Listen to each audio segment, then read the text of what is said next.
What up, y'all? Carolyn Healings here. And I just wanted to, actually I didn't want to, I was guided to share about having an intuitive day. A day to kind of build some intuition muscle and trust. It's something I kind of naturally just started doing about 3-4 years ago, I'd say. Originally I just started them off as off the grid days and kind of would just take the day however I would take it, and they ended up evolving and shifting. And so what an intuitive day is a day that you have planned in advance and you allow your intuition to guide you.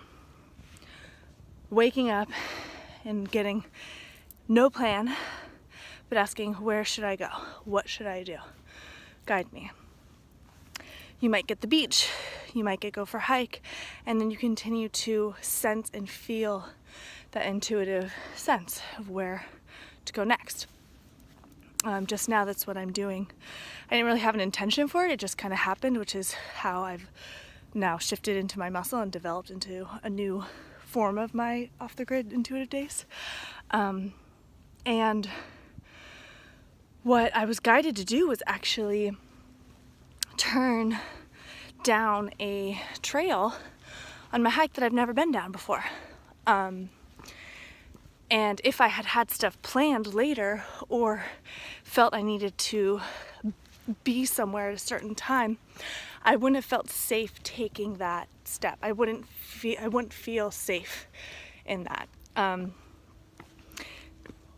That can be can be triggering for me, and if I don't know how to get back.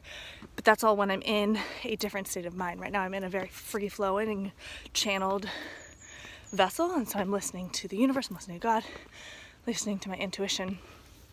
And right now I'm just walking down this path that I've never been down. Didn't even know it existed before, in a space that I hike all the time. And so what is best practice for this day is to schedule it in advance, mark it off on your calendar, communicate with your partner, if you have a partner, your loved ones, letting them know. Ideally it's off the grid so you don't get pulled by a phone call or something like that, and you just allow it to be a date with you, a date with God, universe, and your intuition.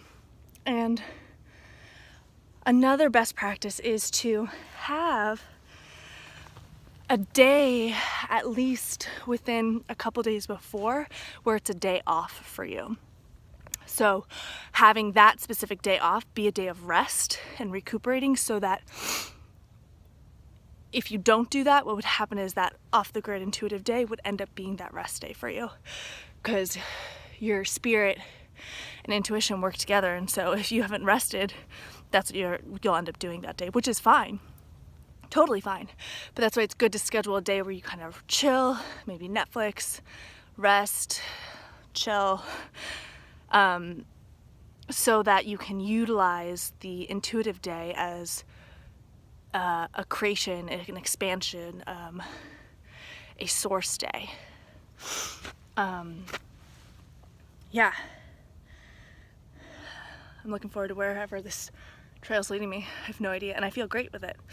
Like I said, if I had done this on like a regular hike of mine, I probably may have gotten the intuitive tap, but I would have been very stubborn into not going that direction, because I have old concepts of needing to feel safe, having a home route of how to get back to my car. I have an idea and a sense of how this is going, but I'm also in a trust, like a full trust, full surrender that I'm being guided, because it's happened before and it's been beautiful before. So I'm in that state of mind because it's been set in an intention for it.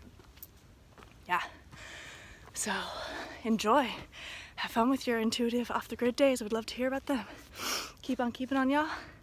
Again, this is Carolyn Healings. Hope you get some peace for your mind, love for your body, and strength for your soul.